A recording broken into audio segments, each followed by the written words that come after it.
Let me So ask you this. So you've been in the business a long, long time. When you are looking back at your business, one of the things when I'm talking to experienced agents is they, and especially high level agents, is the number one place where they get their own business and they seem to get it year after year is their sphere of influence. Is that true for you as well? very, Yeah. very, and I look back at, and this is a seminar I went to 25 years ago.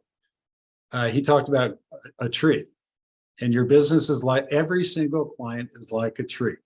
If you treat the tree well, you water the tree, it grows roots, and all of a sudden it bears fruit. Mm, So and I can look at the majority of my business going back years, and every single successful tree, if you will, started with one person I met at an open house or met it at a restaurant or wherever, and did a great job for them. They recommended other clients to me. They recommended other clients to me. And again, it bear fruit just by doing a fantastic job for them. yeah. In fact, I just had one, if you don't mind me sharing. Sure. Yeah, absolutely. Okay, so I got a call from this person that I had no idea who they were. I thought it was spam at first because it was out of the area code number. Sure. And she said, no, I was calling because I saw that I bought it. I was representing a property in a really hot area, really strong sellers market, downtown Sacramento. And I got this house at least $100,000 under the asking price, which is in that market unheard of. It was Crazy, great. yeah. So she called me and said, how'd you do that? Just because she was following the market. She had been looking for 8 months. Wow. And she was following the market. And she said, how'd you do that? And I said, well, I'm really good.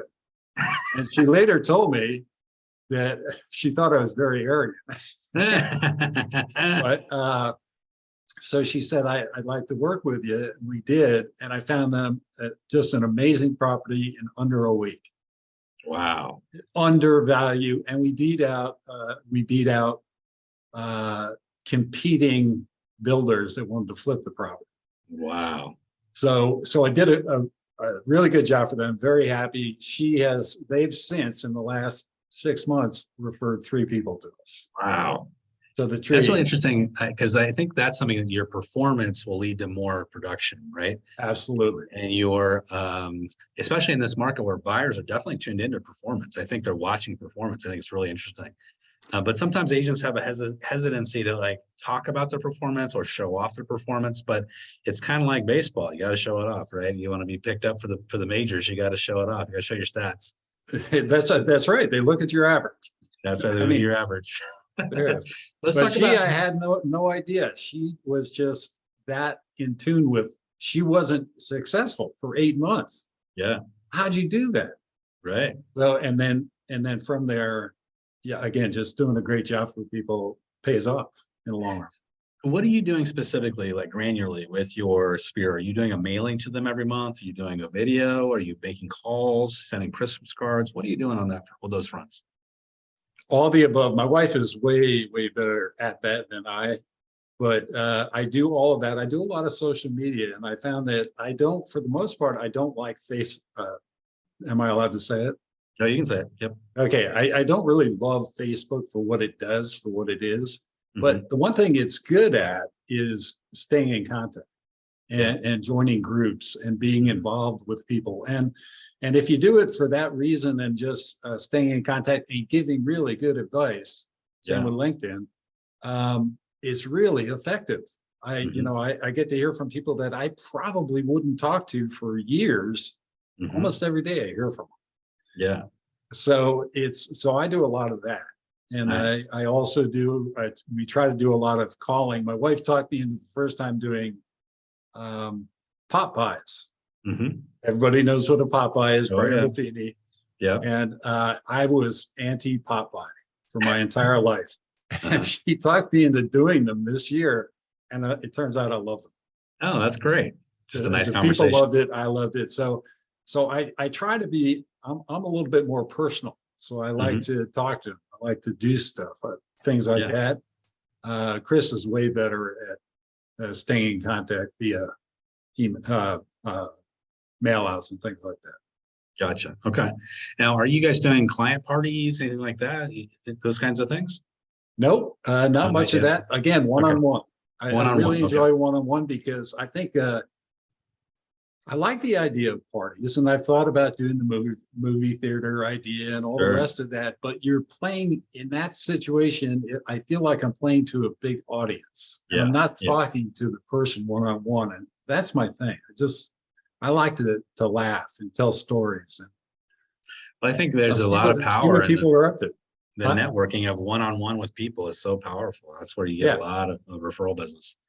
Now, when you're working with buyers and sellers, I'm curious, at this stage in your career, where you've been super successful, are you at a stage where you're coming in, are you still doing a full-on listing presentation, or is it more of a conversation with people? Are you doing a buyer presentation? How are you approaching new client relationships? Yes, I am full on everything. So in a listing presentation, in a buyer presentation, I'm prepared. So I know what they're looking for. I know exactly where to say, you haven't thought about these things. I know who they are. And I try to really, and that goes for everything I do, not only my clients, buyers and sellers, but putting in offers. I know everything about the agent that I'm dealing with the buyer's situation, with the house, how much they owe, everything. So that's the engineering side of me, is I research. Yeah. So when I sit down with a client, they're going to have questions, and I really want them to ask me the questions, because most of the times I have the answers. And so being that person that is the expert, that really has control of what they're talking about and what they're proposing to you, I think is really important. The two things you said there, I think, are really important, though. The preparation versus the doing the actual work. And I heard somebody say at one time that 1 minute of preparation saves 4 minutes of execution, which I think is a really interesting way of looking at it. How much time? I mean, just let's put this in real words. How much time do you prepare for a seller meeting or a buyer meeting? Is it a couple hours, 2 or 3 hours to get ready for that, or how's that look to you? No, it's usually a couple of days of really thinking about what they're doing, and also investigate. You could almost name a street in Sacramento. I can tell you what the type of construction is and what the houses look like. So depending on what they tell me they're looking for, I start to formulate ideas about, okay, what neighborhoods might they look at that they hadn't considered. Mm-hmm. And then I find out everything there is to know about that neighborhood, what the schools are, what the scores are in the school anecdotally. School scores are great, but it's better to know anecdotally how the schools are. Mm-hmm. And there, I could give examples of that. There's some schools that score really well, but they're not very good schools. Yeah. So I really try to know everything, and where you go when you live there, what you like to do, what it's close to. And that goes back to knowing what they like to do. Right. So if you know that they like to ride horses, well, here's a great place to ride a horse. You can go up here, and here's a trail, and here's the heads, and have a map ready for them of that. So I'm big on maps too. I love to show, visually what things are and what life is like wherever they're thinking about moving to. And same thing with sellers. I over prep on like crazy.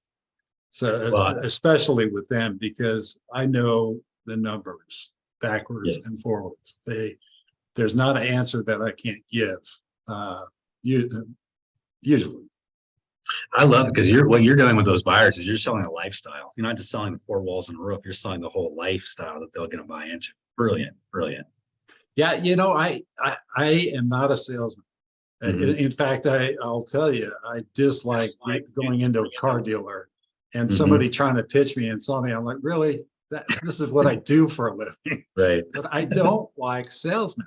So I don't really, and there's a really great coach out there, Daryl Davis, but he talks about, and I believe this, you're really a consultant. You want to teach them. You want to train them. You want them to be as good as you are at knowing that house is a good value. And I love doing it. And that's why I said I like working with buyers, because they know what they know. And excuse me. Yep. One of my favorite quotes of all times. They know what they know what they don't know, and they don't know what they don't know. And it's really true. That's so true. So sometimes you're telling them things that they hadn't even thought of. Right. Yeah. And it's rewarding that they get when they get it. Yeah. They have a little aha moment, and you're bringing Yeah. it to them. I love it.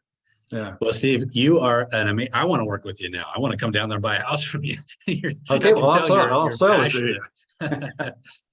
We're not too far away from each other too, but it's been my pleasure talking to you, and I wish you the absolute best of luck.